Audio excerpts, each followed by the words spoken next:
Hello everyone, how are you? This is my fifth lecture on indefinite integration, है ना। पहले 4 lecture मैंने indefinite integration में already post कर दिया है यूट्यूब में, आप लोग बहुत अच्छे से देख रहे हैं। आई एम हैप्पी टू से this.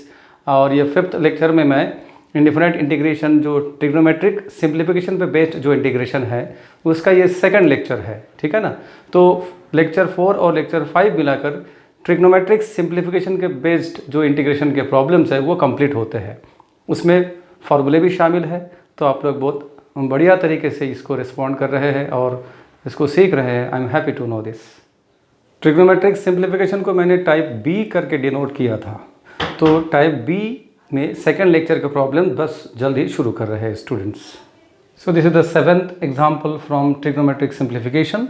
Evaluate integration of 1 sin square x into cos square x dx। तो स्टूडेंट्स इस प्रॉब्लम में sin square x cos square x denominator में है, तो जब टर्म्स डिनोमिनेटर में हो ट्रिग्नोमेट्रिकली फंक्शन के, तो हमारे पास डायरेक्ट कोई फार्मूला अवेलेबल नहीं रहता। तो इसके लिए डायरेक्ट हम इसको इंटीग्रेट कर नहीं सकते और ना ही हम इंटीग्रेशन को नीचे लेकर जा सकते हैं। तो इसको हमें ट्रिग्नोमेट्रिकली पहले सिंप्लीफिकेशन करना होगा। वो कैसे, आगे देखिए।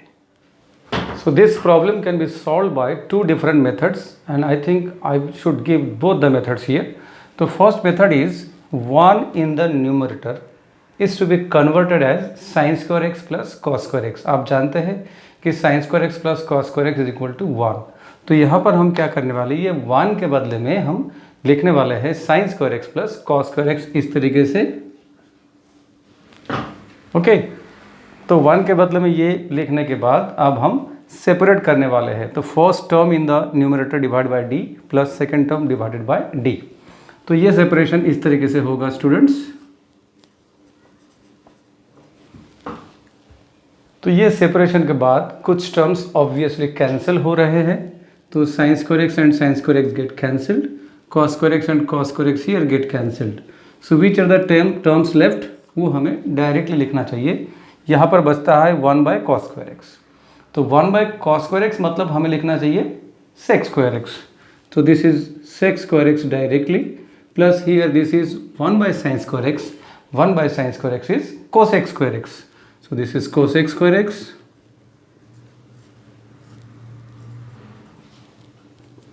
Then we shall separate into 2 more integrals। So integral of sec square x dx plus integral of cosec square x dx। तो ये फ़ायदा हुआ स्टूडेंट्स कि 1 को ऐसा लिखने के कारण हमें जो फाइनली इंटीग्रेशन मिले वो ये, और ये दोनों के लिए हमारे पास फार्मूला है, हमारे फार्मूले का लिस्ट में से ही ये है। तो हर एक इंटीग्रेशन के प्रॉब्लम में हम यही देखते रहते हैं कि सिंप्लीफिकेशन करने के बाद हम उसी रूप में लाने की कोशिश करते हैं ताकि वो हमारे फार्मूला सेट के साथ मैच हो, ठीक है। अब इसके बाद इसका आंसर हम लिखेंगे directly. So integral sec square x is tan x, direct formula है, and integral cosec square x is minus cot x plus c, that's all. तो ये हो गया एक मेथड से। इस प्रॉब्लम को हम दूसरे मेथड से भी कर सकते हैं। मैं उसके आगे का प्रोसेस यानी कि ऑल्टरनेटिव मेथड अब आपको बताने वाला हूँ। So in the alternative method what we did, we have multiplied the numerator and denominator by 4। ये करने से क्या फ़ायदा होगा, आगे देखिए कि this 4 I will take out of the integration sign 1 by, now this 4 I will write 2 then sin x and then cos x the whole square dx। Okay, ये cos ऑलरेडी स्क्वायर है, ये ऑलरेडी स्क्वायर है, 4 भी square है, तो 2 sin x cos x का perfect square. So that can give 4 integral of 1 by 2 sin x cos x। ये formula है sin 2x की। So this is actually sin 2x and sin 2x उसका square, तो that I can write sin square 2x dx। Then this is 4 1 by sin square is cosec square, तो आई can राइट cosec square 2x dx, that's all. अब देखिए cosec square के लिए हमारे पास डायरेक्ट इंटीग्रेशन का फॉर्मूला है, सिर्फ 2x के लिए अलग से एक्स्ट्रा कुछ करना पड़ेगा। तो this is 4 integral cosec square is minus cot 2x plus c, extra 2x के डेरिवेटिव 2 से हमें डिवाइड करना होगा, तो divided by 2। So that gives finally minus 4 by 2 means minus 2 cot 2x plus C as the final answer. अब आप ये देख सकते हैं कि फर्स्ट मेथड में ये जो आंसर है, सेकंड मेथड में ये दो आंसर है, दोनों आंसर सही है। इस मेथड से ये आंसर आएगा, इस मेथड से ये आंसर, इसका मतलब आंसर कोई भी रॉन्ग नहीं है, both the answers are correct. Integration can have different answers, इसके आंसर्स यूनिक नहीं होते, ठीक है ना। तो ये भी आपको आइडिया मिल गया कि अलग अलग मेथड से हम इस तरीके से कर सकते हैं। In the 8th question the problem is I equal to integral root of 1 plus sin x dx. So students, I have already given you the formula list in which you will find this root of 1 plus sin x. तो इसके लिए direct formula दो तरीके से दिया मैंने, 1 plus sine x के लिए अलग फार्मूला दिया है, root of 1 plus sine x के लिए भी फार्मूला दिया है। तो अगर आप डायरेक्टली लर्न कर सकते हो तो बेटर है कि root of 1 plus sine x is simply cos x by 2 plus sin x by 2. So using this directly here, so in place of this I will write cos x by 2 plus sin x by 2, directly आप ऐसा लिख सकते हैं। And then in the next step you have to separate into two more integrals. So integral of cos x by 2 dx plus integral of sin x by 2 dx. That gives, now integral cos we have got direct formula, sin, so this is sin x by 2 divided by x by 2 की derivative 1 by 2, तो 1 by 2 से divide करना है। Similarly integral sin is minus cos, तो minus cos x by 2 divided by again derivative of x by 2 is 1 by 2 plus c, and then we have to modify it to write like 2 taking in the numerator, so 2 sin x by 2 minus 2 cos x by 2 plus c. That's all for this question. Next question is I is equal to integral of sin to the power 4x dx. This question is a bit of important question, students. In this case sin to the power 4x is to be written as sin square x whole square, sin square x whole square. तो sin square x whole square करने के बाद जो अंदर sin square x है वहाँ पर हम sin square x का फॉर्मूला अप्लाई करने वाले हैं। आप लोगों के फार्मूला की लिस्ट में मैंने sin square x और cos square x के लिए अलग अलग फार्मूला लिख के दिया है, वही यहाँ पर उसमें से एक अप्लाई करना है। So this is very important step here. sin to the power 4x I have written sin square x whole square, और ये जो sin square x है इसके लिए formula 1 minus cos 2x by 2 ये हमने अंदर अप्लाई किया है, तो यहाँ पर 1 minus cos 2x by 2 the whole square. अब आगे के स्टेप में सिंपली हमें ये 1 by 2 स्क्वायर यानी कि 1 by 4 बाहर करना है और 1 माइनस cos 2x को a minus b whole square जैसे एक्सपांड करना है, सिंपल इस तरीके से। So this is how 1 by 2 whole square is 1 by 4 taken out of integration and 1 minus cos 2x square I have written separately. In the next step I have expanded this a minus b square, तो a square minus twice ab plus b square, इस तरीके से मैंने expansion किया है। अब बहुत ही simple तरीके से हमें इसको तीन अलग अलग इंटीग्रेशन में स्प्लिट करना होगा इस तरीके से, तो ईच केस 1 by 4 बाहर ही रहेगा। तो first is integral of 1 means dx, second लिखते वक्त 2 को बाहर करना है, तो 2 outside integral cos 2x dx, और थर्ड में cos square x 2x dx, right. तो स्टूडेंट्स अब आप देख सकते हैं कि इसमें ये रेडी है इंटीग्रेट करने के लिए, this is also ready but this is not ready, क्योंकि इंटीग्रेशन के अंदर हम स्क्वायर टर्म्स को डायरेक्टली इंटीग्रेट नहीं कर सकते, उसके लिए हम इस तरीके का कोई पावर रिड्यूसिंग फार्मूले अप्लाई करते हैं। तो अब आगे का काम ये है कि ब्रैकेट को स्प्लिट करना है, खोलना है, सबको 1 by 4 से मल्टीप्लाई करना है, और साथ में cos square 2x के लिए इस तरीके का ही फार्मूला अप्लाई करना है जो मैं यहाँ लिखने वाला हूँ। You see this step carefully. I have opened the bracket and multiply each term by 1 by 4. तो 1 by 4 dx first term, second term में 1 by 4 इंटू 2 कैंसिल होकर 1 by 2 आएगा, otherwise as it is.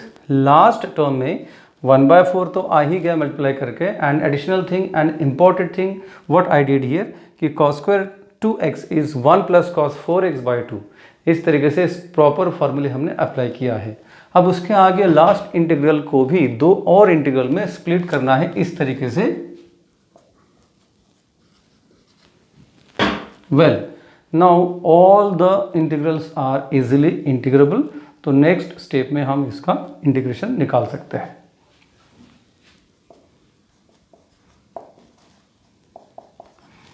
Integral cos 2x is sin 2x divided by 2, 1/8 as it is. Integral dx is x plus 1/8. Integral cos 4x is sin 4x whole thing divided by 4 plus c. Solve हो चुका है। Now as a part of rearrangement of terms और simplification we can do like this. So this is x/4 and this is x/8। तो x/4 और x/8 को हम कैसे करने वाले हैं, ये दोनों टर्म को मैं पहले से ही सिंप्लीफाई करूँगा। तो x/4 प्लस x/8, इसको हम डील कैसे करते हैं, ये 4 को मैं 8 बना दूंगा। So I can write 2x/8 plus x/8। ठीक है, मैंने d को सेम बना दिया। अब 2x प्लस x यानी कि 3x/8। तो ये दोनों टर्म्स को मिलकर, ये दोनों टर्म्स मिलकर बनते हैं 2x प्लस x 3x/8। अब जो बाकी टर्म्स है, अब बाकी टर्म्स एज इट इज़ लिखना है 2 × 2 4 करके।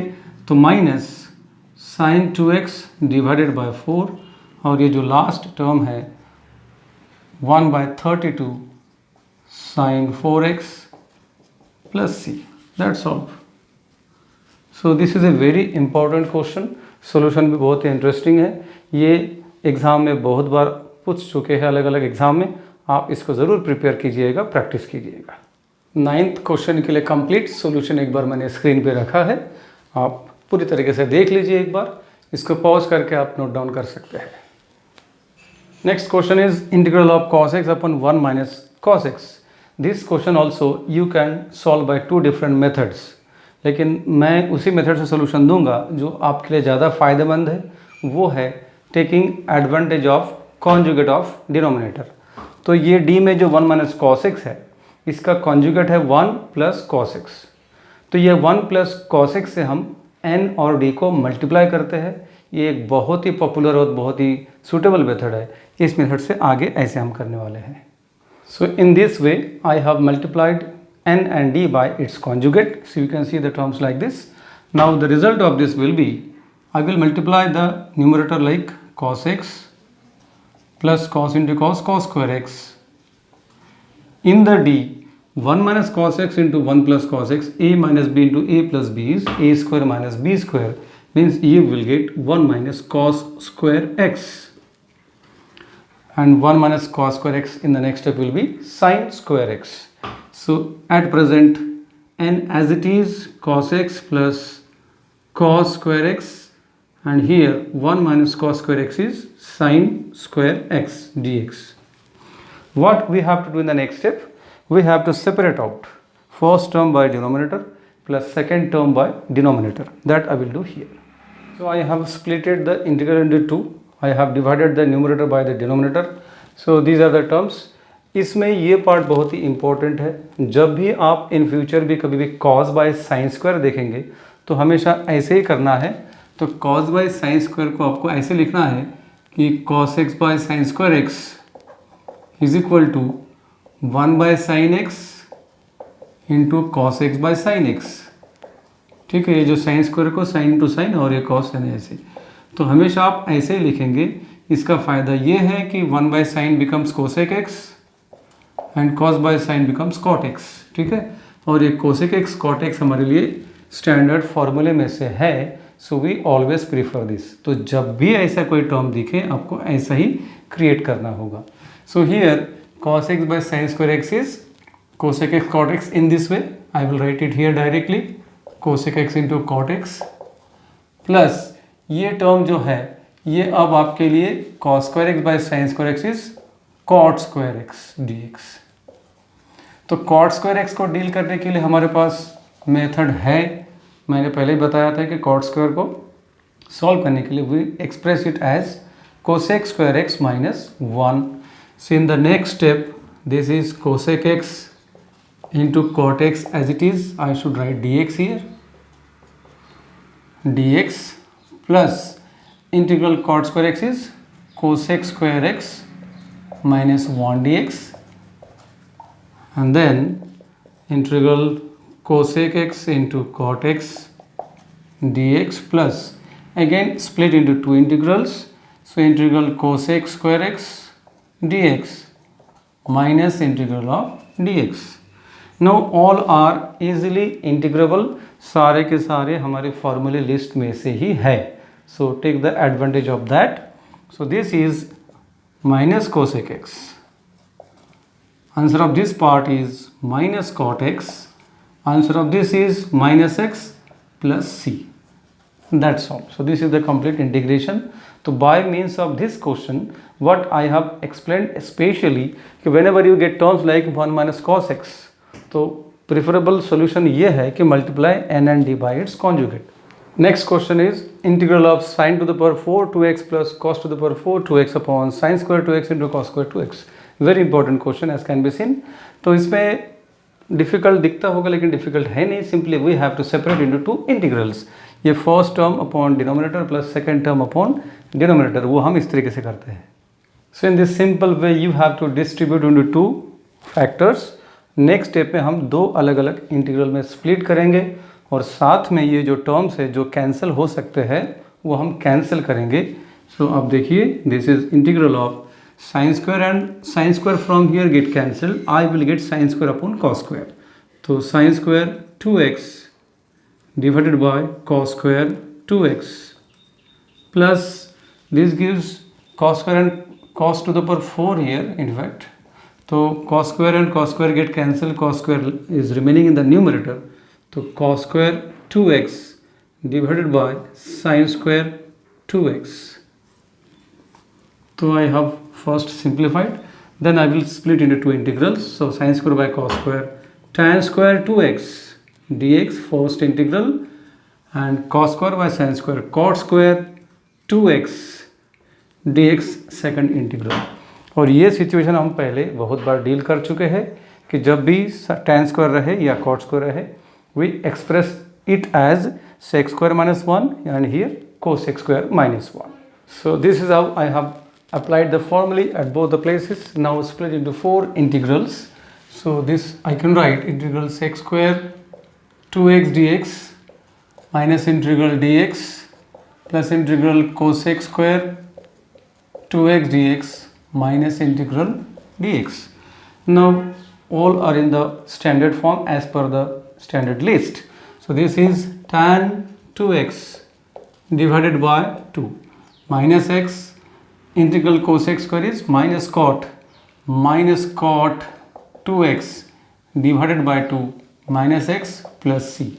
Now merging these two results here, we can write this as tan 2x divided by 2. I will write this term first, minus cot 2x divided by 2 minus x is minus 2x plus c. That's all. This is a very important question, students, as can be seen. Sin to the power 6x plus cos to the power 6x divided by sin square x into cos square x. This is based on simplification.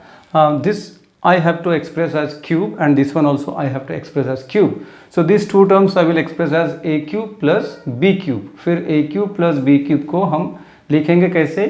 a plus b whole cube minus 3ab into a plus b, इस तरीके से. Very important hint, students. So initially sin to the power 6x is to be written as sin square x whole cube. Then here cos square x whole cube. So the terms look like a cube plus b cube. Then we have to use this formula. A cube plus b cube is equal to a plus b cube minus 3ab into a plus b. ठीक है ना? तो यहाँ पर a मतलब sin square x और b मतलब cos square x. तो हम अब ये फार्मूला अप्लाई करने वाले हैं न्यूमरेटर में. तो अब फिलहाल जो क्यूब प्लस क्यूब दिख रहा है इसके बदले में अब हम राइट हैंड साइड लेकर आएंगे इस तरीके से. So you can see this is a plus B whole cube, a plus B whole cube. a मतलब साइन स्क्वायर एक्स, b मतलब कॉस स्क्वायर एक्स. तो a plus B whole cube minus 3ab, ये जो 3ab है 3ab into a plus B. तो ये बहुत ही important step और फार्मूला अप्लाई किया गया है यहाँ पर. आगे हम क्या करेंगे, जहाँ पर भी sign square x plus cos square x है वो हो जाएगा 1. तो ये यहाँ पर एक 1 और यहाँ पर एक 1, ये दोनों 1 और 1 होने के बाद कैसा है आगे देखते हैं. सो this is the next step. 1 हो गया, 1 cube minus 3 sign square x cos square x into वो ब्रैकेट का 1 हो गया. अब हम आगे क्या करने वाले हैं, So further we'll separate into two integrals. First term upon denominator minus second term upon denominator in this way.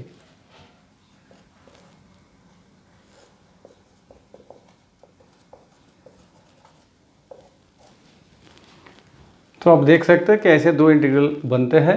ये तो 1 हो गया, सॉल्व हो जाएगा इजीली, और ये जो है ये हम पहले कर चुके हैं। तो जैसे पहले किया था वैसे ही आगे 1 के बदले में हमें sign square x plus cos square x लिख के आगे सॉल्व करना है इस तरीके से।